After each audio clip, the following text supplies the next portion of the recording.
Hi there, it's Jan Guarino, Fearless Watercolors, and I'm so glad you're joining me tonight. And I'm going to be doing this kind of desolate scene with a barn and an old tractor. And the trees don't have leaves on them, but I wanted to show you some new techniques. So grab your brushes and let me show you what we're doing. Okay, so like I said, a very desolate kind of look scene going on here. So I'm just zoom in a little bit. And I'm using, I'm using 140 tonight, 140 Arches cold press. And but I do want to do a little warm up, and I wanted to show you a technique that I really enjoy doing. And that is just to get those kind of trees in the background. We could practice sky too. So we could just practice a little bit of everything. For sky, I really love the idea of just wetting the paper and doing a very wet into wet type of sky. Now, you could use so many colors to create your skies. Two great colors are Shadow Violet and Moon Glow. They're beautiful colors. They just kind of break down into these other colors. And if you just can't ask for a better stormy sky. And so really, because you're working wet into wet, it almost paints itself. Like you could get a sky so quickly. You can also mix some colors to get something like this, blues and violets and browns, if you don't have those two colors. So two great colors to mix might be like your burnt sienna and maybe a little bit of cobalt. Those would be a really great combination. So that's my burnt sienna and my either cobalt or ultramarine blue. And that also will get you even like a deeper gray color. So those are really good opportunities to get that kind of clouds going on that we have in this scene.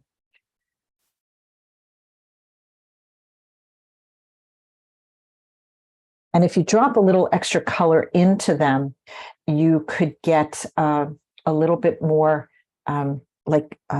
some additional wet into wet kind of clouds happening. A little bit of storm action happening there, which is really in the photograph. So I'm just kind of going in and adding my blue and my burnt sienna, and it's just flowing so beautifully, and it's got beautiful whites. You could do a little lifting if you wanted to have a little bit of that going on. Or you could drop a little water in and sort of let it blossom out. And you really can get such a beautiful sky this way. And just keep playing with this very wet into wet kind of scene. It's really so beautiful. Generally, storm clouds are a little darker on the bottom and they go a little lighter on the top. So if you charge up the bottoms a little bit, you'll get a little bit more of a storm feel. And really just, have a little fun playing before we get into our painting. And then I wanted to show you also a technique. Oh, and by the way, just let this paint kind of run. You get beautiful clouds that way as well. Just letting the paint kind of move with a little bit of water and gravity. It really does create the most beautiful granulation going on. And of course, these colors are really meant to do that, right? They really are meant to do that. If you want to lighten an area, you could just go in with a little bit of water on your brush and just lift, wipe it on your drawing mat and just lift. You can also drop in water just straight from your brush and it'll create really beautiful skies. No matter how many times I do skies, they just never come out the same. It's just one of those magical things about watercolors, but it's really about allowing what is going to happen on the paper to happen, right? So while that's drying, I wanted to show you this technique for the trees that are so barren. And again, what I'm going to do is I'm just going to take a smaller brush. Okay, this is like a number 8.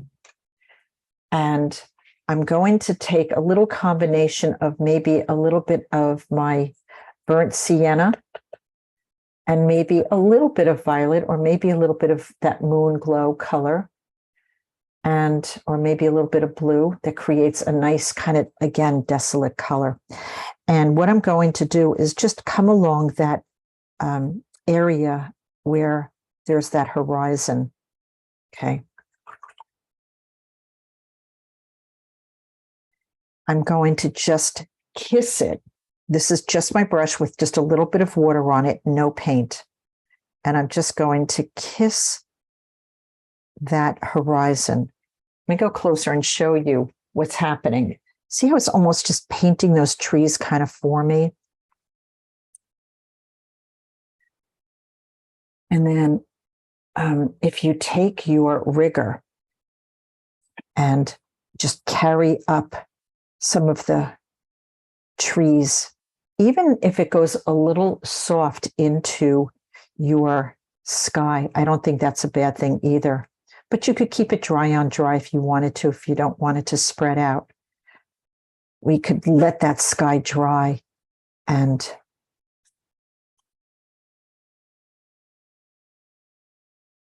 sort of creates that desolate look that we were sort of going for with this photograph. It's a really beautiful technique. So that again is just my burnt sienna with a little bit of my blue and maybe a little bit of my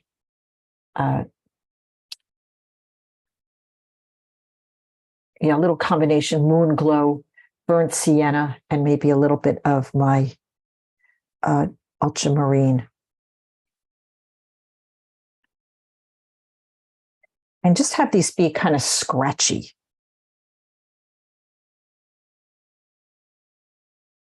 So where they're touching the water, of course, they'll go into loose areas. So it would either be, we keep it dry on dry. I'm just sort of doing this kind of fast for you guys, just to get a little practice in. So probably I would not have it go into the water. I'm thinking that's probably not the best way to go, but it's just wet right now. I'm just going to kiss this a little bit with a little bit more water.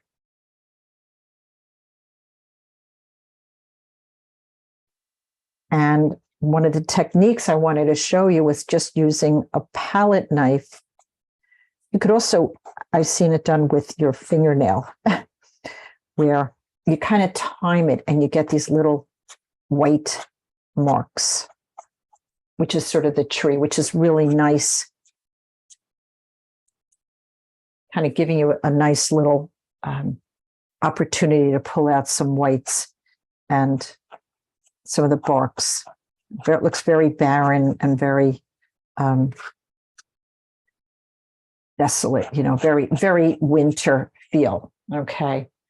So, and what will happen is depending on how wet it is, it'll either fill in with a darker color because you're scoring the paper, or it'll lift it and you take it away. So that's just requires a little bit of practice and timing, by the way, to your paper. It's a little bit of timing. It's a little bit of both. So, yeah, I think I actually don't even mind it going soft into the clouds. It kind of doesn't bother me, but that depending on your own style and how you feel about that, it's sort of something beautiful happening there that I kind of don't mind. That soft edge where the trees are just kind of going off into the, into the sky, instead of it all being a hard mark. And you could see how just letting the sky be how it's going to move, beautiful blossoms and granulation, and the sun kind of like poking through a little bit through the clouds, a little bit of light in areas. And then this horizon, which looks very, very winter-like. The barn is empty. The tractor isn't being used. It's sort of telling a little bit of a story, right? And I do kind of feel the grass is a little green. So maybe it's more like spring because the grass is pretty green. But maybe we don't want to do green. Maybe we want to keep it more tonal. I don't know. I'm just going to play with a little bit of color here and see what color we might want to do. I don't want it to be that bright green. So I'm thinking maybe a little bit of that burnt sienna. Okay, I'm just playing with my colors a little bit of cobalt. It's kind of creating a little bit of a yellowish color, toned down, maybe pick up a little bit of green gold. Let's see what that looks like. Yeah, it kind of feels a little bit, oh, I got like all the colors going on there. Look at this. Because I didn't mix my colors too much, I really have a variety of colors on my brush. And that's kind of cool. That's actually, I actually don't mind that. That's one of the beautiful things about mixing and not over mixing your colors in your palette. I just sort of have it loosely. That's why my palette looks like this. It's just a hot mess. It's really just, I call it palette mud, and I do love my palette mud. The other thing that I'm sort of doing while I'm getting all these colors is I'm also giving it a little bit of thirsty brush, right? There's that sort of spark of the light coming through. The paper is actually the light, and that's kind of nice too. I kind of like that. So rather than getting all fussy with, grass and everything, because I think that kind of mark would compete with our trees, which I think is a better story. It's just one of those things that I kind of feel that just because it's there in the photo, I could interpret it, and I want to interpret it. So the tractor is going to be pretty much, I like the idea of the red. What I'm thinking of, because there's red in there, is maybe when we build some of the trees, maybe we use a little red in there to create that toned down color. A little bit more burnt sienna, just playing with my colors a little bit here to get a little bit of red in that background. I think that would look actually good. In fact, you know what I'm going to do is, while this is wet, I think it's still wet, I'm just going to try to add a little bit of red into it.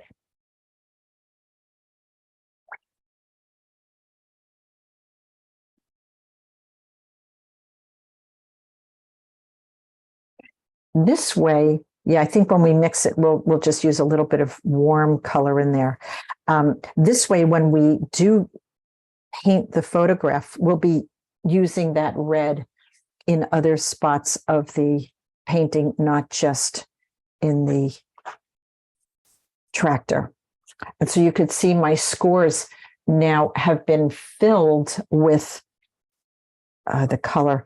The scraping kind of came off. So, and that will happen if you put more color on it. So this is just a timing thing to kind of when you scrape it. So we'll just have to watch that a little bit. So, yeah, I think that little bit of red, when we do our barn and our tractor, we're definitely going to use red in that. And we'll probably tone it down with a little bit of burnt sienna. So that's kind of where I'm approaching it. So I think it's nice to do a quick little warm up and kind of see where we want to go with it.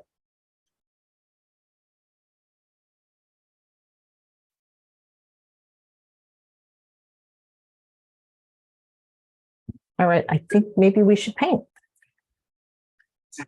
So the trick is, when you do a warm up, just don't tighten up because you're using a piece of paper. Don't worry about it. It's just a piece of paper. So we're going to start the same way. We're going to start with that sky. And that sky should just be, again, we talked about that combination of burnt sienna, a little bit of ultramarine blue, and a little bit of moon glow if you have it. And if you want to pre-mix your colors a little bit in your palette, which I am doing, but I'm not over mixing. I don't like to overmix because I like the variety of color that may come as a result of being have all these colors on my brush. So yeah, don't worry about that. If it's not the exact same color, I hardly ever worry about that. In fact, I like the variety of color, and I think that that's a nice way to think about it. So I kind of have this paint. I have my mop brush. It's pretty wet, but I did not pre-wet the paper, because what I'm going to do is just kind of, now that I put some paint down, I'm just going to kind of control maybe some breaks that I want in the sky.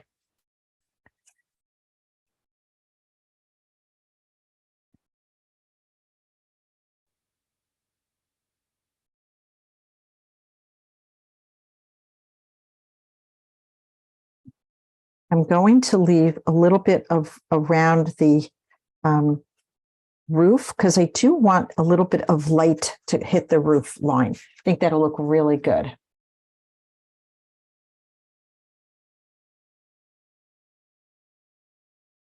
And the trick here is not to let any of your edges sort of dry too fast.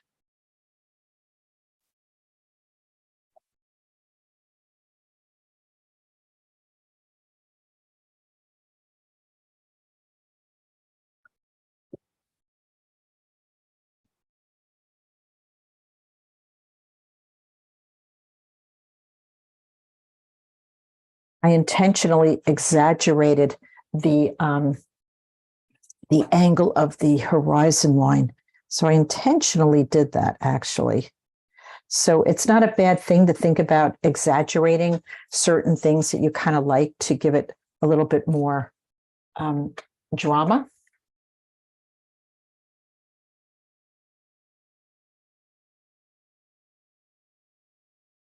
Just getting some more storm clouds in there.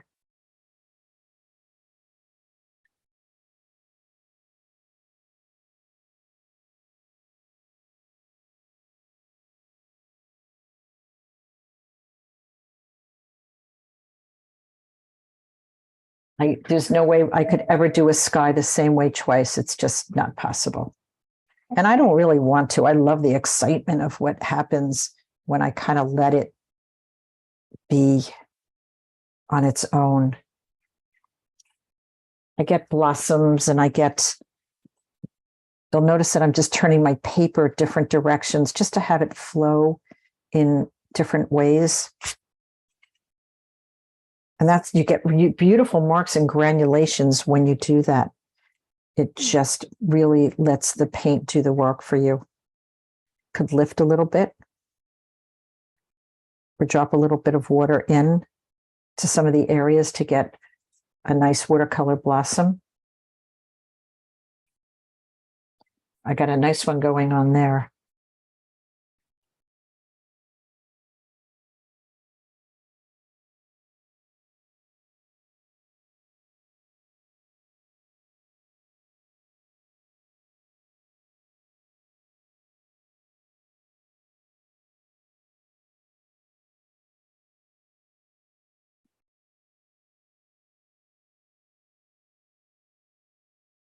A little bit of lifting, maybe. I don't know, have some exciting things going on. It might be a little bit too much there. I can fix that by just coming in and just kind of kissing that edge a little bit with my tip of a brush and just softening it a little bit.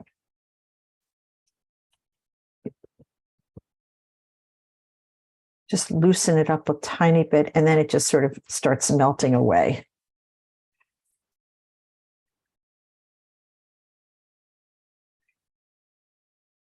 So that combination will give us some warmer clouds. And in storms, like, no clouds are really identically the same color. So the burnt sienna and the blue are really complementary colors. Even though it's a brown, they are complements, and they do really give us some nice complementary tonal imagery.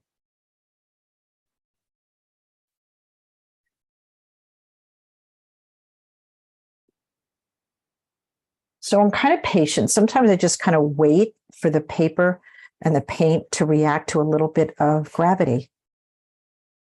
And I like to just see what's going to happen. I'd say that's kind of doing what I wanted it to do.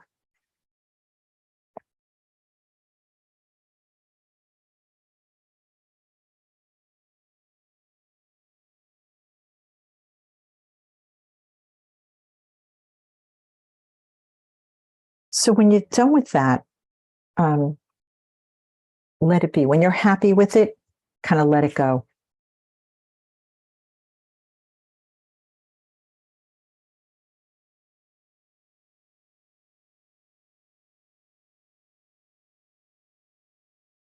And we'll move on to the trees like we demoed before.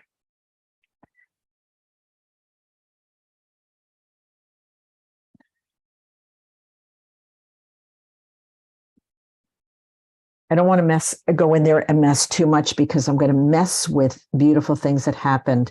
So the more I go in there, the more I'm going to just mess up what's there. So I'm going to leave it right there as is. And this is kind of almost on the drier side. So I'm going to go in and do that. Now, again, we used our burnt sienna. Remember, I said I wanted to add a little bit of red to it, just a tiny bit, and blue. And let's see what we get. And so, yes, I'm mixing it in my palette, but I'm not over mixing it because I don't want too much of any one color. I want to see the colors as I take my brush through it. Okay, I'm over here. Kind of just have this toned down brownish color, which is working. I think that'll work well. Just going to add a tiny bit more red.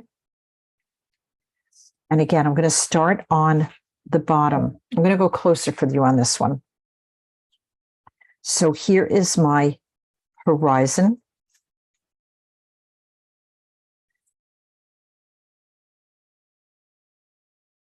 I'm going to just charge it up with a little bit more color. I clean my brush. Right now, there's no paint on my brush, and I just roll it on my drawing mat, and I come up and I want to kiss it with my brush. And what I'm doing is I'm just releasing that color to sort of start moving.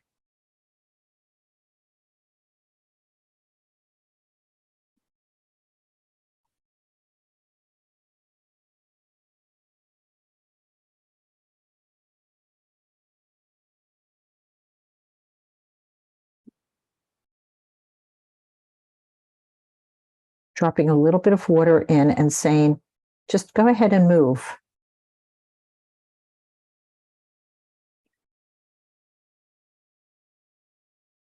And so when I mix my colors, but I don't over mix them, what happens is all the colors start appearing in my, as the paints are moving, right? They're all sort of, you start seeing all the colors kind of happening there.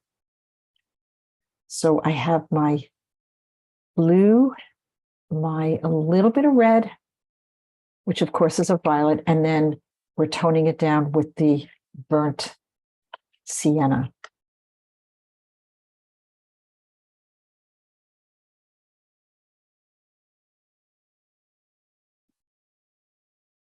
And again, I'm just going to charge it up a little bit, not in everywhere, but just a couple little spots. Tilt my paper just to let it sort of move and sort of travel for me.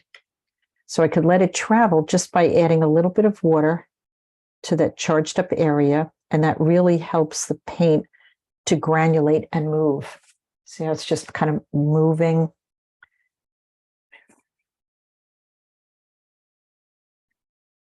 How much you let it move is going to be, again, one of those decisions that you sort of make. I'm going to switch to my rigger and just sort of get some dry brush marks going where the trees are there.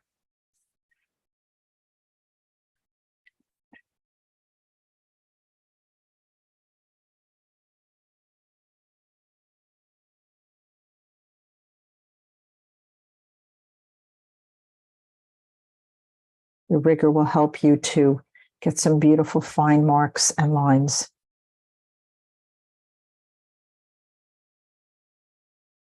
And also, if your sky is a little bit wet, it will also give you some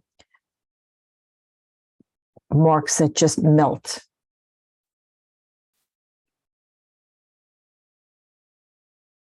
And then we're just going to time it where we very soft. Let me go back and just show that to you. It's really soft, but there's no way anybody would miss what the heck we're doing here.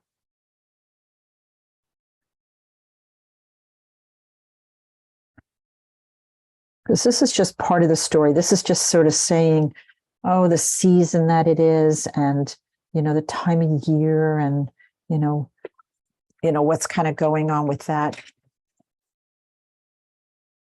Sorry about that. Normally just unplug this, but I don't expect any phone calls this hour.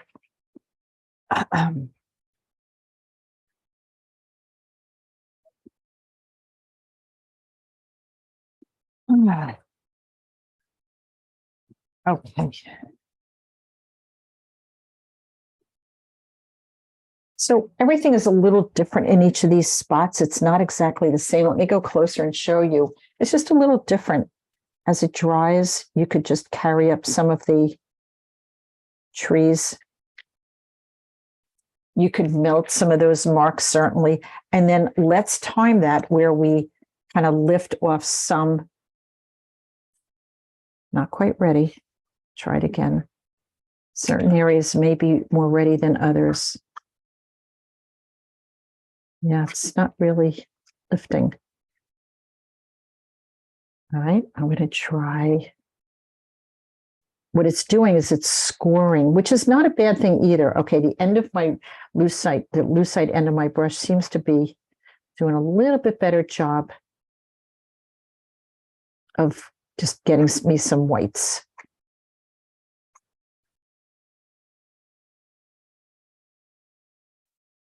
If you do it too soon, they fill in. And if you do it too late, your paper's too dry to do it. So it's a real timing thing.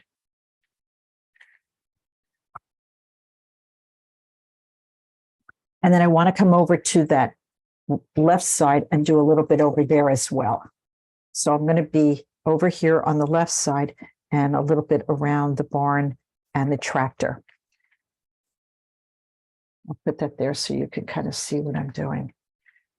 So I'm going to go into that same kind of color that I created from a little bit of my red, a little burnt sienna, a little bit of blue. And, the light could be a little different over there, so it doesn't have to match exactly.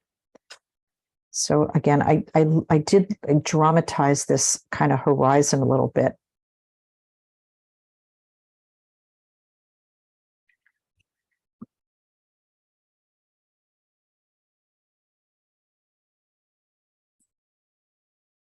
Kiss it with the edge of my brush, just let it move a little bit. Give it a chance to just sort of travel up.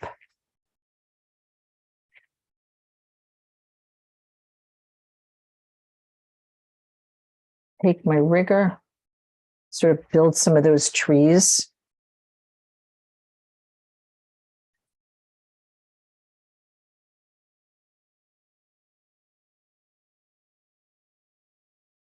It's not very dark, it's pretty light.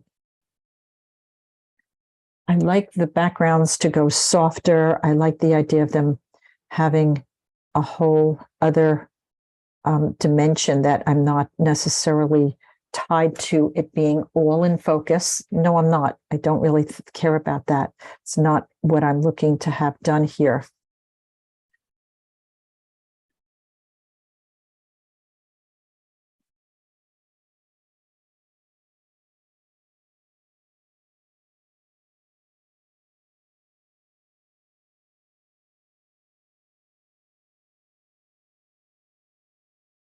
So I'm really just scumbling. Let me go closer and show you. I'm just sort of scumbling some of these trees here.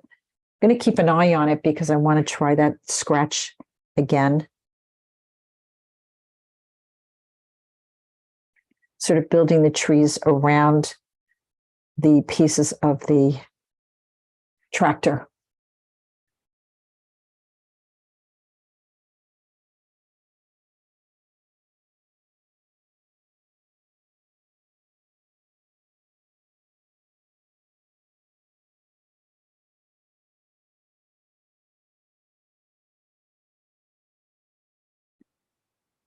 You want the trees to just look, kind of like the season that it is. Try not to make them the same dimension, the same shape, the same size, the same marks. Try to vary your marks if you can, because that would just make it that much more interesting. Even if you see trees lined up perfectly, you don't want to paint them that way. That's just not interesting. If you see a fence, I don't necessarily paint it perfectly straight. I like the idea of it being a little wobbly and, having its own sort of character. It makes it much more interesting painting to do that. So exaggerate things where you can, and that just makes it super painterly.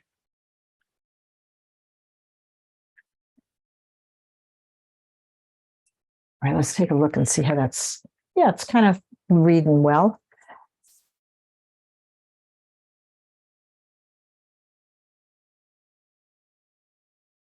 I'm going to try some of that scraping, see if it's a little bit.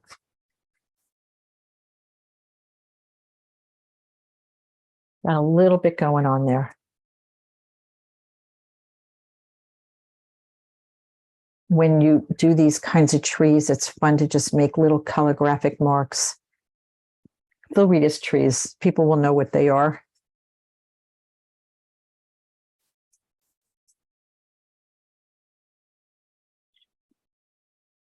Even let some just fade away in the background. Okay. I think we might be ready to do a little bit on the barn, a little bit on the tractor. We know how we're going to do the grass. So I think that'll be next. So what I'm probably going to do is, there's my little tractor, and I want to use much of the same colors so that we're keeping it kind of harmonious in terms of our colors. I got a really nice sky, very moody, beautiful granulation happened, some peekaboos. These, by the way, if I wanted to soften these, I really could. I don't know that I want to. I actually don't mind some hard marks. I think they're kind of fun. I think it's kind of nice to see the paper sometimes. I think it makes it interesting. So, yeah, see, now this got just too dry to do that. So that's just a timing thing that you really have to be kind of aware of. That's way too dry to do that.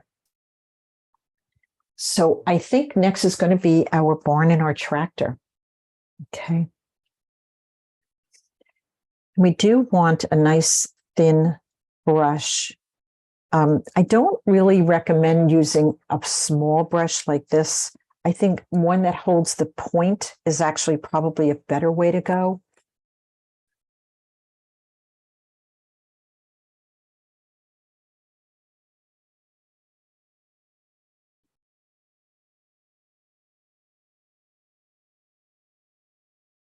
So I'm just going to come in with my red and just kind of move some red around a little bit. I don't know what these shapes are. I have no idea. I just drew shapes. I don't know how to paint a tractor. I don't know anything about a tractor, except that, that's what this is. And they have really big tires. And this big guy's just kind of waiting to be used. Tone down your red with a little bit of burnt sienna. So if you're a little lost in here, the way to handle it is simply by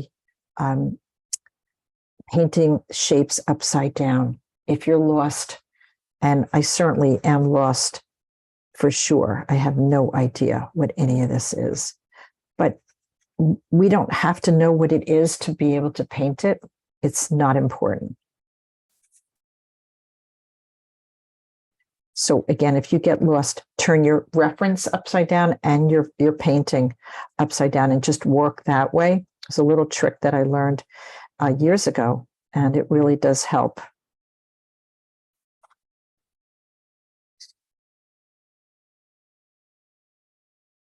And the truth is you don't have to know what it is. You just have to represent some basic shapes and you're going to be okay. Now you'll notice that I'm kind of giving this a little bit of like white sparky whites. Let me back out and show you. Just like little sparky whites. I don't know if I'm going to keep them or not. I might keep them. I just have to, it's too early in the painting to decide anything, to be quite honest with you.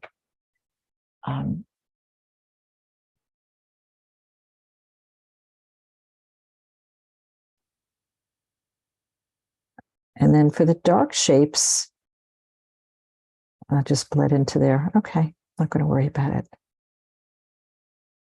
There's enough shapes to say tractor without me worrying about a little bit of paint going into paint.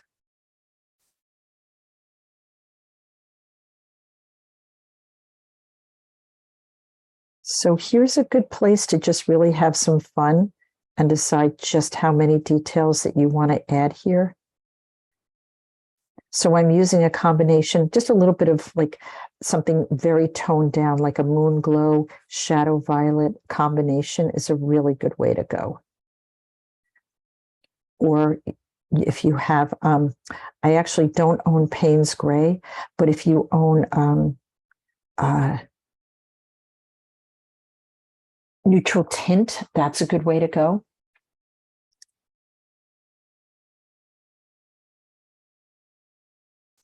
And these little whites that you have here and there will say sun reflecting and give you a nice additional shape. And we could go in and do more shapes as we build the painting. We just don't have to worry about it just yet.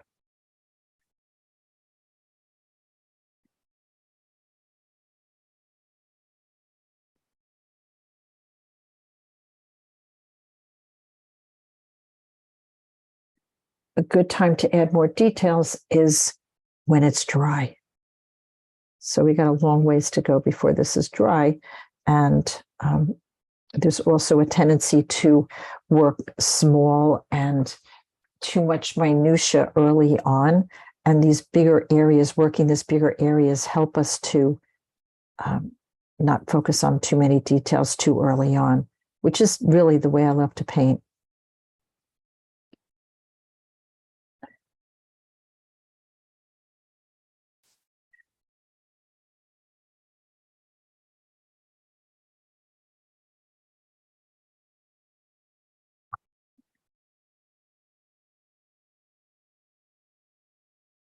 When I paint boats, I'll say, oh, you know, this is just kind of boat stuff here. So when I paint this, I'll just say it's tractor stuff. I don't know what it all is. I have no idea, but I don't have to know. As long as I have shapes, I'm good.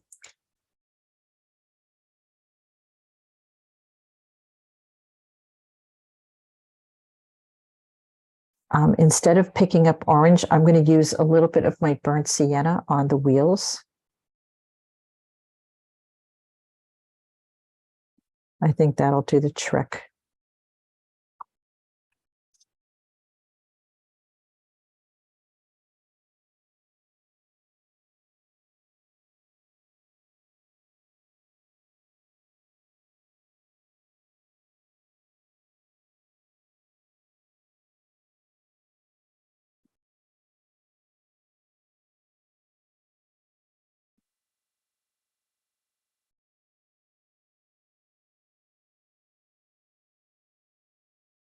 A little mud on those tires.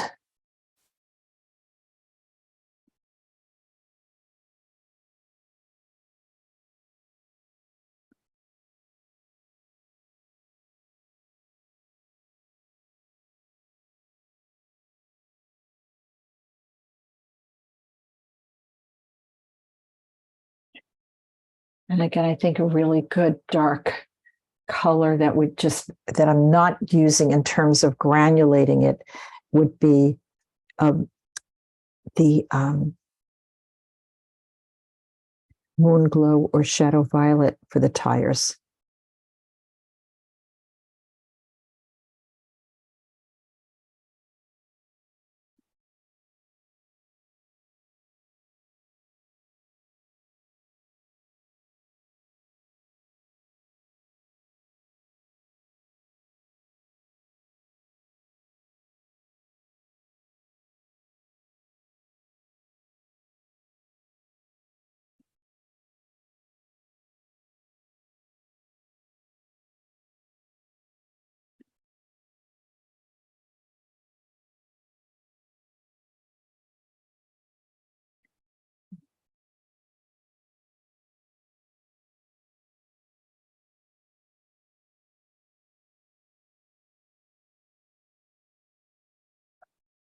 When I get to the bottom of these tires, I'm just going to melt that mark a little bit into the grass to start the shadow a little bit.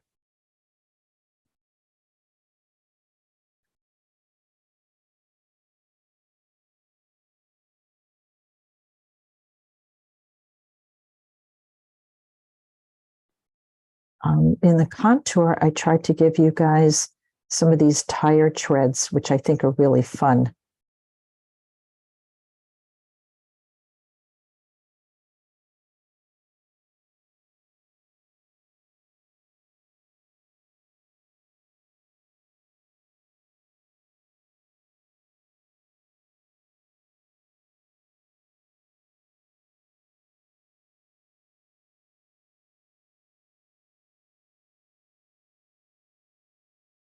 Yeah, and then as you get to the bottom of the tires, again, just charge them up with a lot of nice color.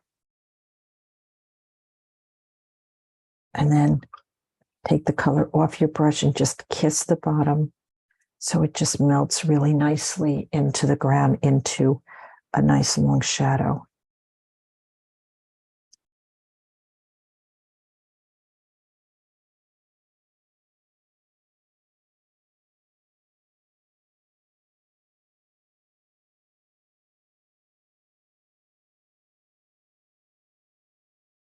And that really lets the Moon Glow or Shadow Violet, whatever it is you're using, granulate really pretty.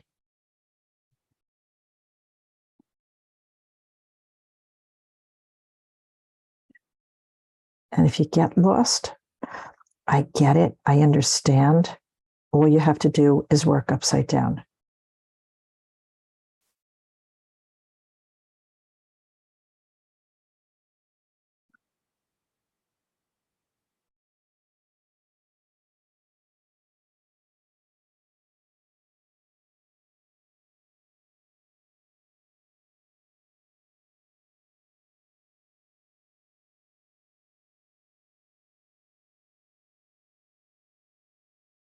Because it could be confusing. And the reason why working upside down works so well is because it throws us off, and then you're just left with shapes.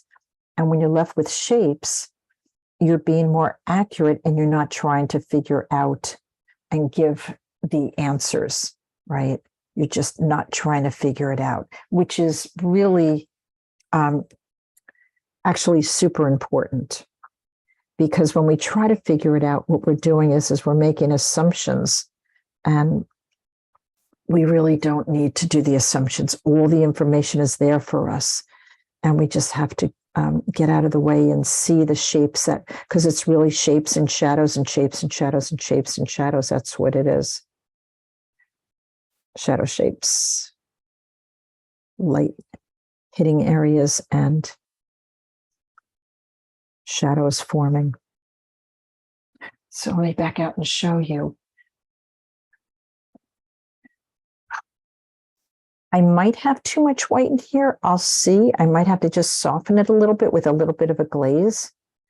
It almost looks like snow is sitting on it, but I don't have to, make that decision just yet because we have more to paint. But I liked that I saved them.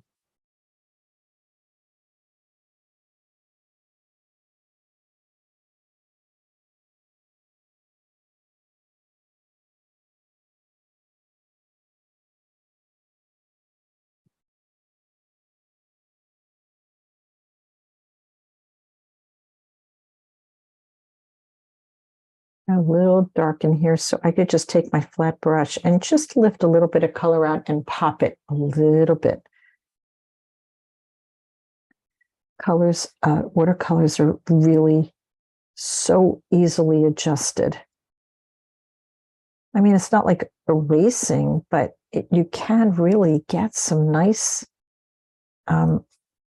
marks lifted and into beautifully having an area that perhaps is really not as dark and getting yourself a little bit more into the lighter side, right? You could really do that, but you know, lots of ways to get a watercolor lighter, right? Really, so many ways. So I think next will be our barn, and we'll go the same way. One thing that I did want to do was just add a little bit of red into my wheels, just a little bit, just to bridge the palette a little bit more. Okay, let's do the barn. The barn is going to be done sort of in these striations. So the first thing I want to do is, again, get our colors kind of down. So I'm going back to that area where I kind of mixed it before with the blue and the red, a little bit of burnt sienna. I like these colors, right? They're interesting colors, but I'm not over mixing them. You could, and a little bit of maybe dragon's blood. So I kind of can take my brush and go through all those colors and get a whole lot of them. I'm working with a flat brush right now. So that is the area that it's kind of giving me a little bit of a line with the roof.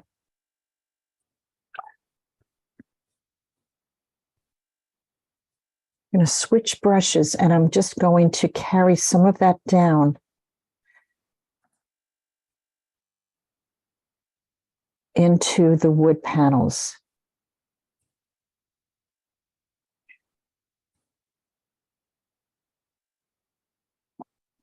So I really have all the colors on my brush right now.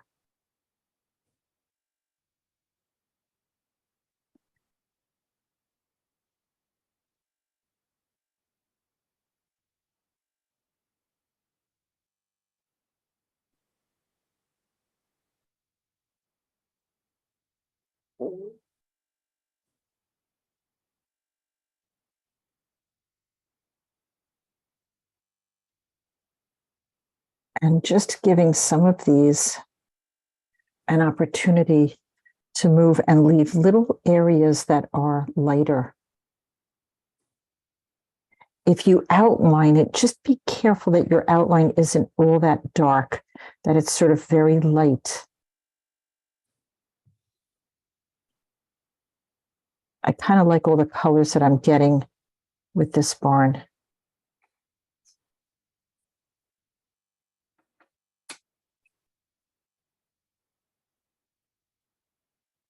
I'm just sort of rivering this down a little bit of water, a little bit of color. I'm not going to have every panel be white, right, in between, just some of them.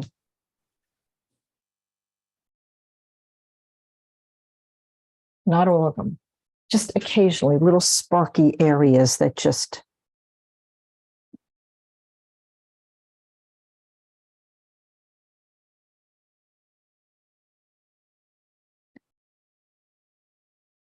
Just to say that these are, wooden slats, of course, and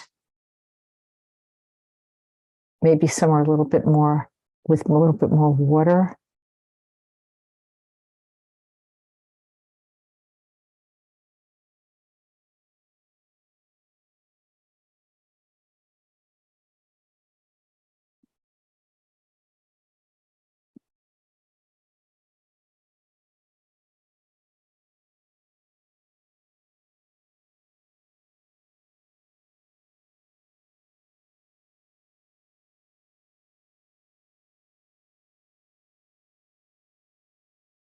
And really, if you look closely, I really do have, let me just see if I need a little bit more light on this. Hold on.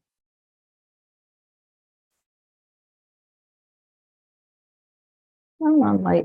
Okay, good. A little bit more light on it.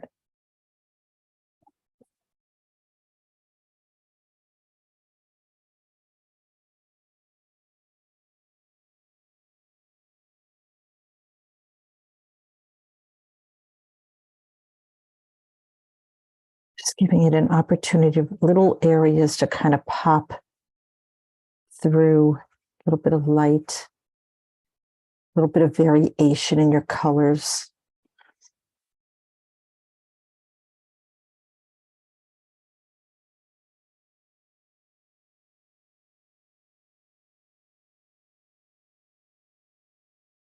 Some panels are darker. Some maybe do a little thirsty brush, meaning just a dry brush mark, a little bit of area that goes a little bit weathered, a little bit more weathered looking.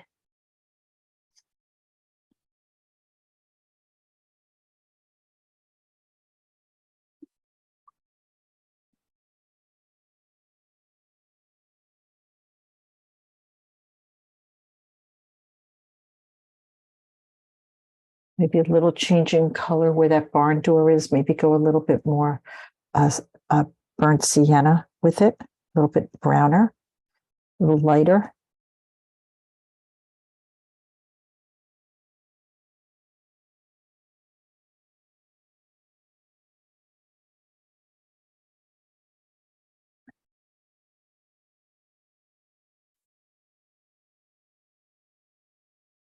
Yeah, I don't know if I went enough variation. I will see that. If I have to drop some more in later on, I'll do that.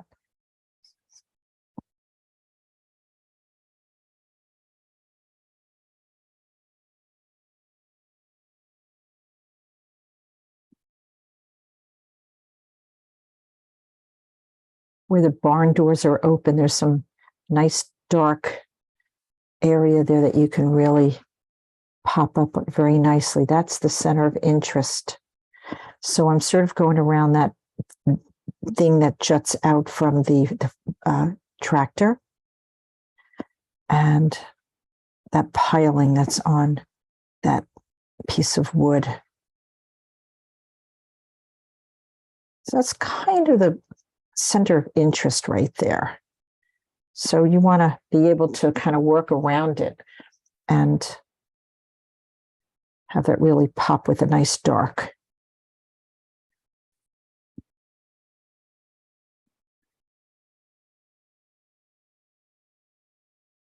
We'll go back and do the windows.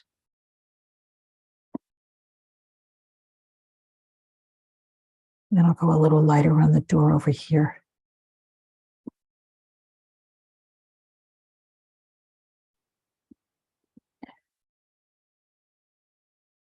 So that's where I'm at.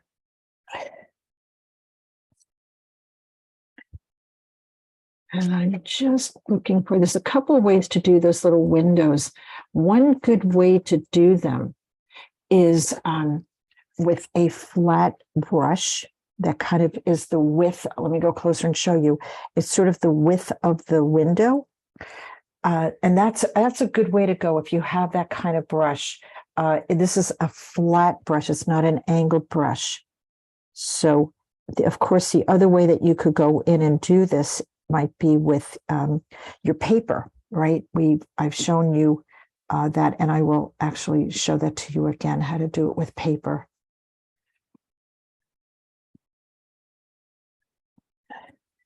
It's just little pieces of paper that I cut out of 300 pound, and it does give a very nice mark. And I just have to remember where it is.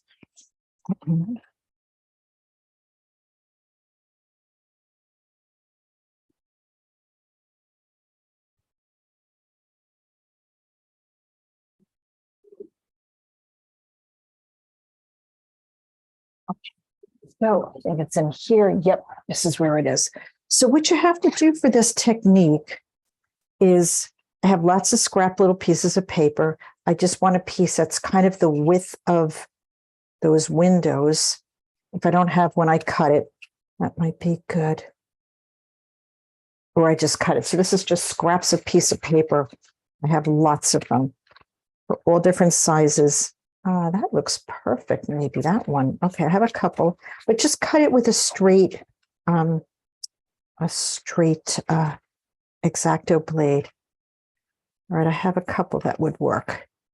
So you just want to, I'll show you how I do this as a good technique. If you want to practice it on a piece of paper first, that's not a bad thing.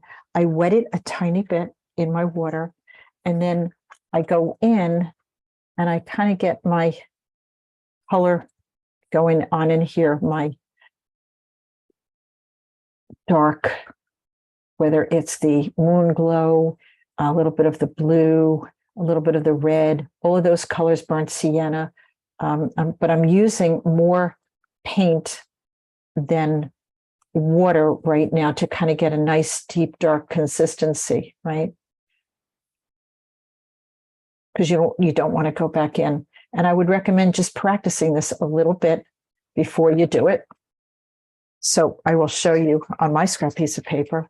I just go into my palette here with my measured window, and I just kind of,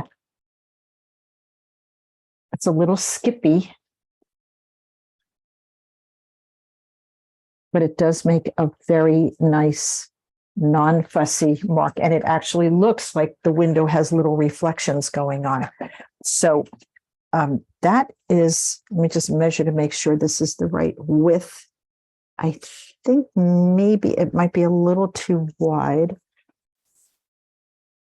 This one might be a little bit better. And you just want to make sure your paper is just a little wet. I use 300 because the 140 or anything like that is just too, it's just too thin.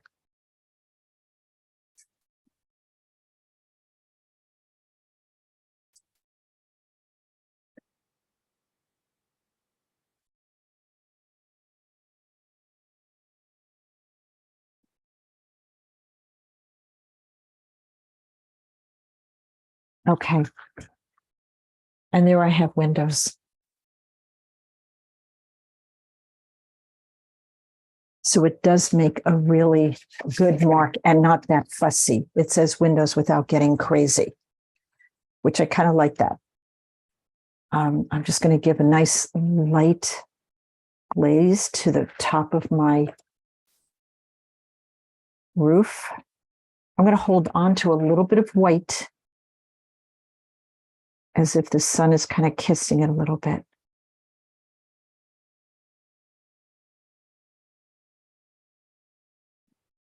And then this side is really going to get super dark right over here.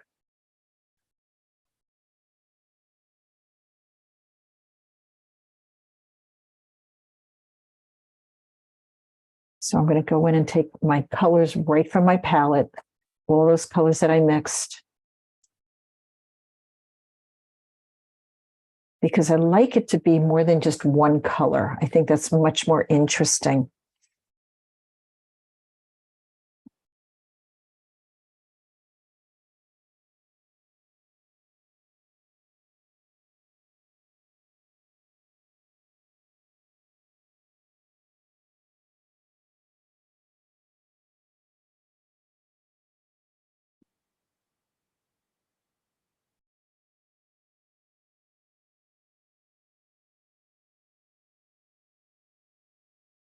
I worked a little wet into wet here.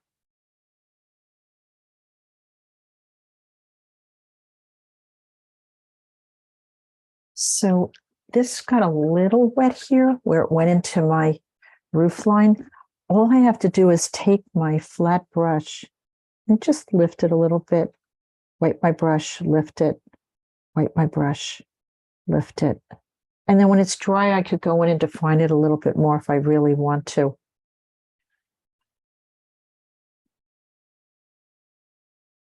Totally fine with me that that all happened. That's definitely the shadow side to the barn. So you want it to be a little bit darker.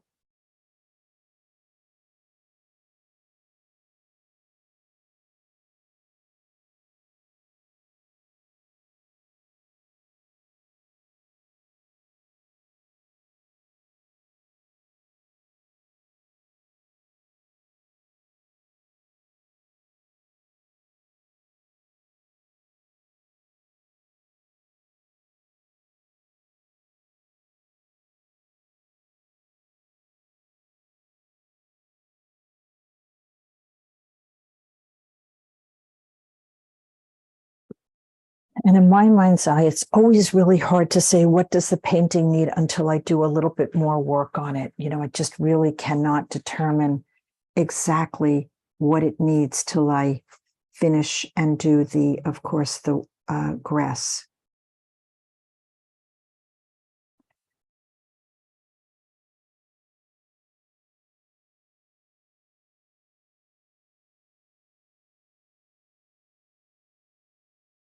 So I think that would be the next thing that I would want to do.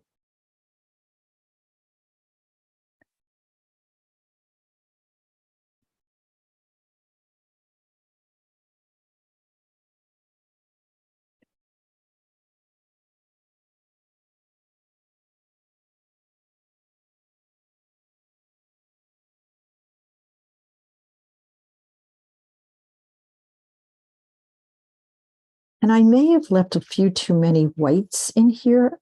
I don't know, again, until I do a little bit more with the painting. It might be a little too many whites. I don't know. Maybe I'm okay with it. I'm not sure exactly.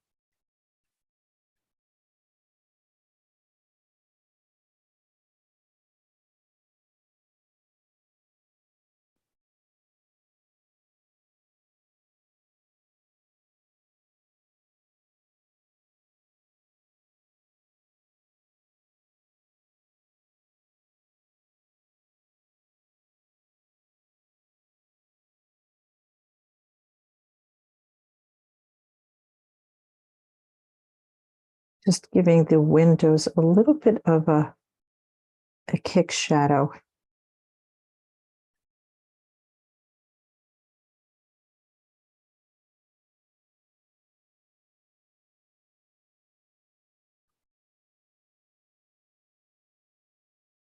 And I want to do that grass. Now I have to remember the colors I used. It was blue, and I think it was the burnt sienna. So I'm going to just try to kind of get it back over here and see what that was. Yep, that looks pretty good. It's got a nice muddy green color, which is what I want.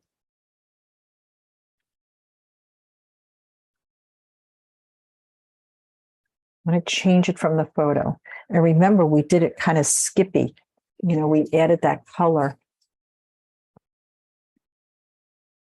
I'm going to test that color out just for a second and just see. Yeah, it looks pretty good.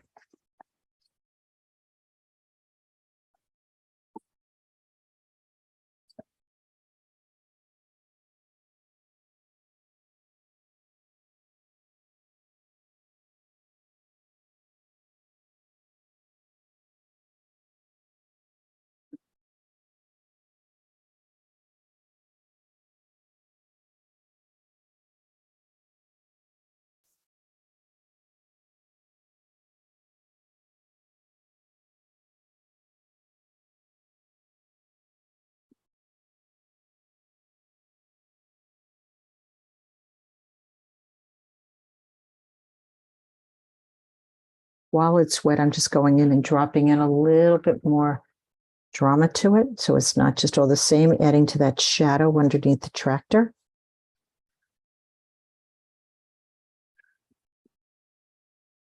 Shadow Violet and Moon Glow are great colors for that.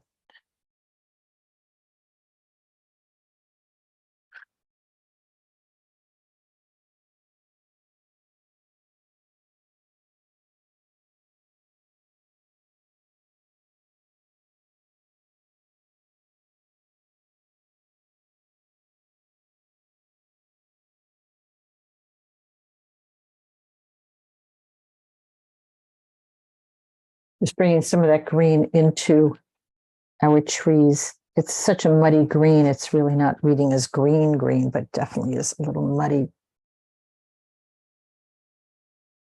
which was what I was going for.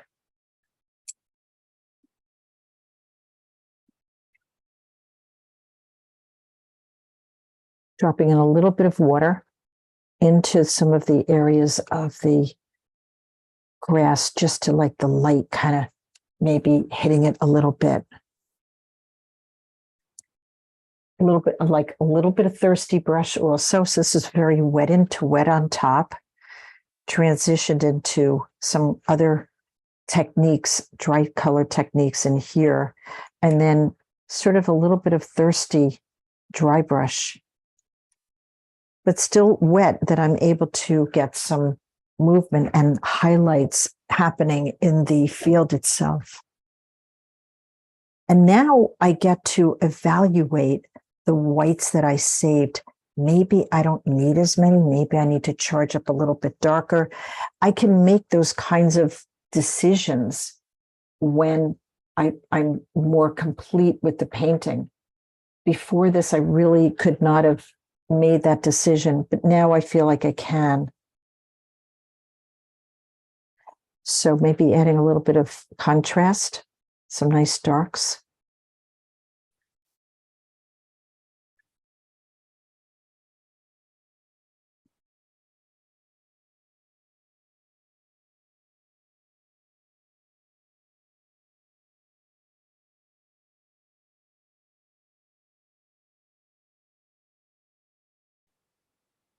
Now I could go into the tractor and find some additional shapes that make them a little darker.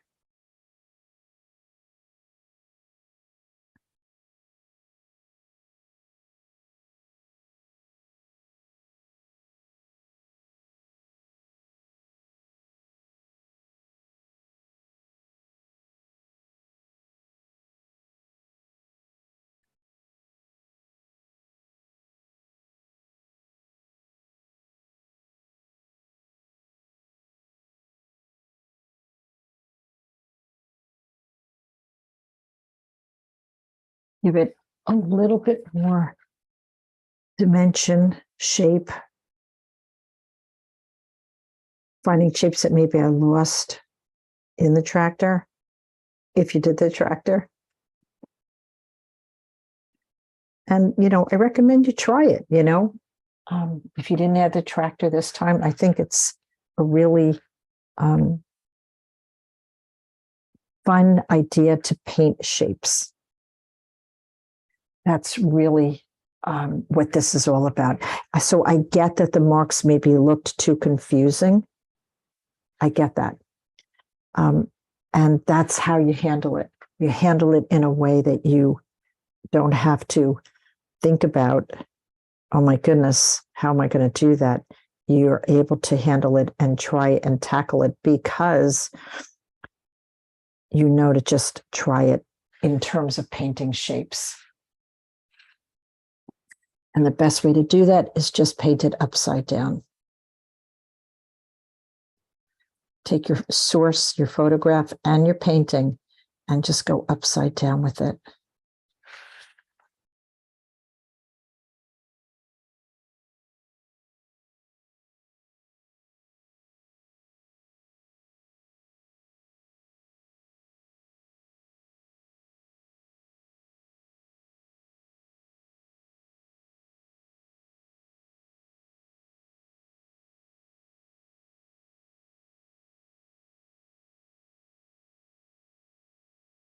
Just getting some of those treads on the tires a little bit more defined, not a lot, just a little bit.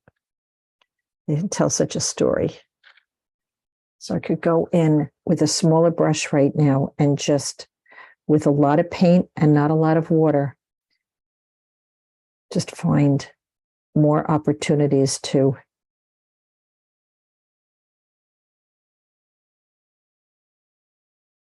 paint away.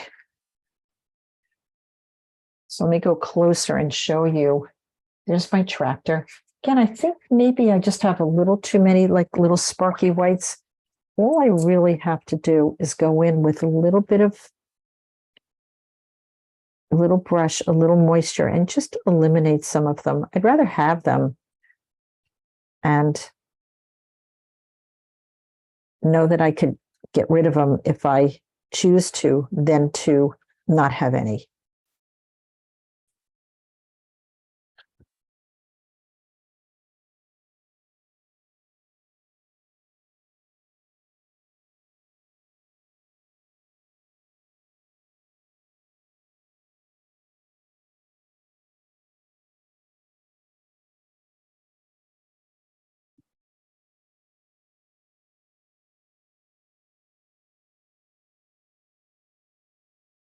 Can't believe I did a painting without indigo or dragon's blood. Most unlike me, I usually do use those colors.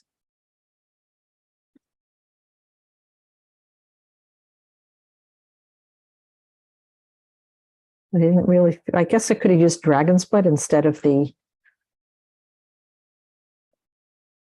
burnt sienna, but it's a very strong color, and I know it's a super strong color. So probably better that we didn't use it.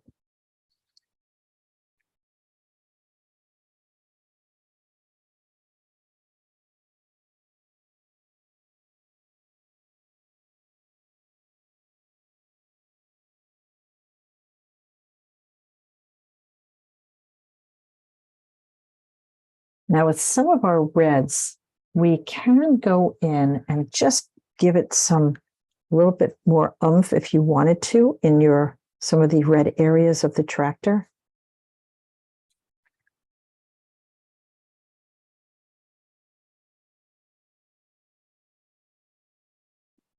Red tends to, stay on top of, it sits on top of our colors nicely. It's not transparent.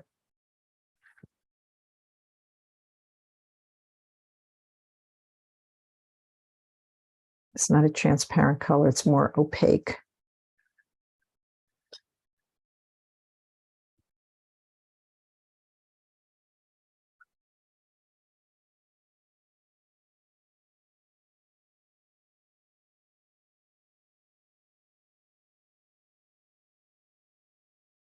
I'm going to try something. Normally, when I'm doing windows and whatnot, I sort of give it a little bit of a sheen.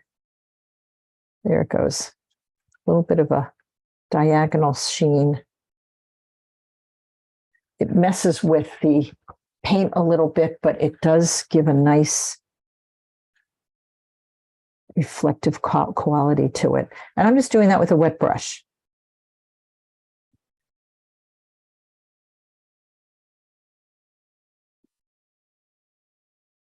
And I think a good thing is always to just let it sit and rest before we get too focused on details. But a lot of nice techniques in this one. I wanted to also show you that if it didn't work using the lifting with your nail or the palette knife, you can also use a white marker. This is a Signo Uniball. Here it is here. And this kind of does give us some nice whites. So if you wanted to go in and make some skippy white barks, there's more than one way to get those. So I'm just going to go in and add some right now, because I was a little more successful in my warm-up than I was.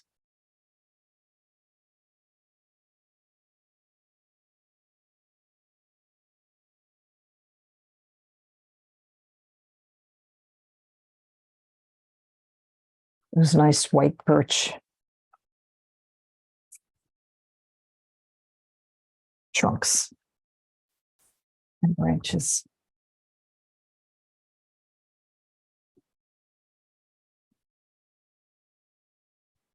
I'm just evaluating what I think it might need is just a little spark of color. And when I do a spark of color, it is not really on the painting. I mean, on the photograph. It's going to go on my painting.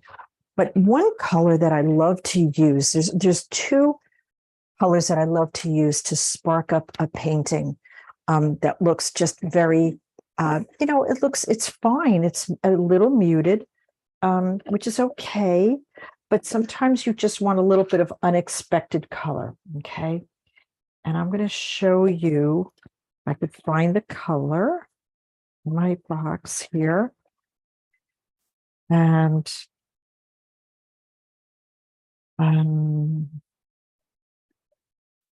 this is it. Hold on. Okay, there it is there. It's this, oh, I don't know if that's it, but I'm going to try it. It's a turquoise. Here's one of them. This is a couple here. I'm going to try these cobalt turquoise. Have a core cobalt turquoise. And these colors just sort of spark up a painting a little bit. And okay, I think that those are good. So what I'm going to do is on my scrap paper, I'm just going to see what those colors look like right out of the tube. I may have them on my palette. I may not. I'm not really sure which ones I have.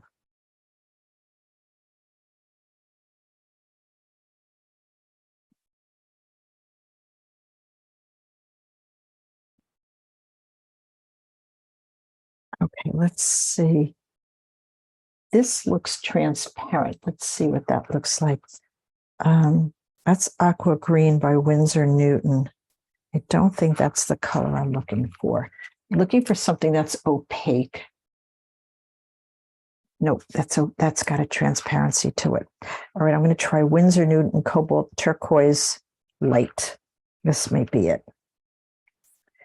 Yeah, this is it. Okay. Okay, here we go. Just going to put a little bit in my palette. That's why my palette looks so messy, is because I put little pieces of color in it and then I use them. Okay, this is the color. It's cobalt translucent white light. Beautiful color. This is more staining and transparent. This has got more of an opacity to it. So what I'm going to do to my painting is I'm going to take that more opaque turquoise and I'm just going to find little opportunities to put it somewhere in my painting. Where exactly? It doesn't even matter. So I'm going to put it a little bit on the truck.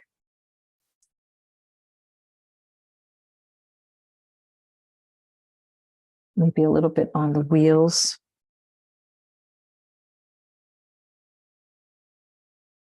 And maybe a little bit in some of the, let's see here, maybe along here a little bit.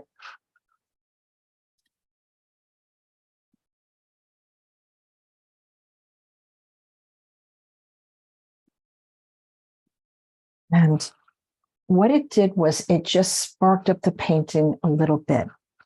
I wasn't really intending this to be like a super duper tonal, but it did get kind of tonal. That turquoise is just going to add a little bit more into, as maybe a wash into our grass. If you don't have this color, try something like it. You can add a little bit of, see how I just brightened it a little bit? You could take your turquoise color, maybe a phthalo or something, and add white to it and see what it does for you. And it just brightens up a painting in a really nice way. And I like it so much better now. I didn't know that I would feel that way about the painting, but there's just lots of ways to get us there. And that's just one of them, to sort of brighten up the painting. The other color that I love to use, and I could use it here, is a color called Benzamita. It's this orange color here. It's not our transparent orange.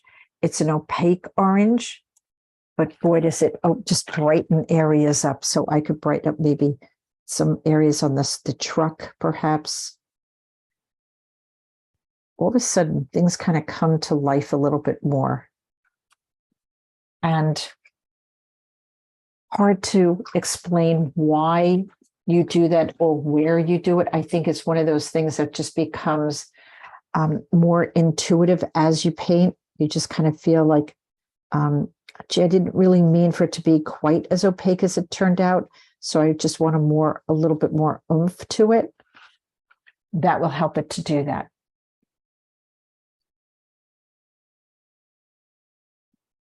And it just adds a little bit more life to our landscape. Voila. The only thing left is signing it and standing back from it is super important. Standing back from it, letting it rest, putting it vertical on your wall and standing away from it so that you're able to view it as art instead of something that you're sort of judging from so close to being so close to it. You're able to step back from it and not be so judgmental about it, which we all are. Of course we are. How could we not? It's our art. We want it to be, just so. I get it. I do. But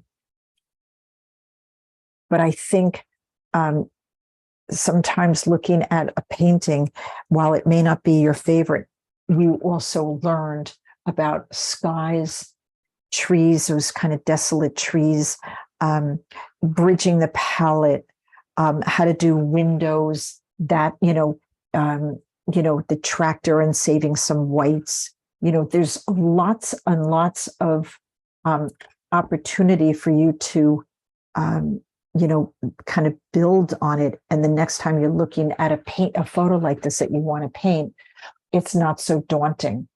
That's really such an important part of taking a class and a workshop, is just saying, I don't even know where to begin to do this, but maybe now you do, or you have a good idea of how to approach it.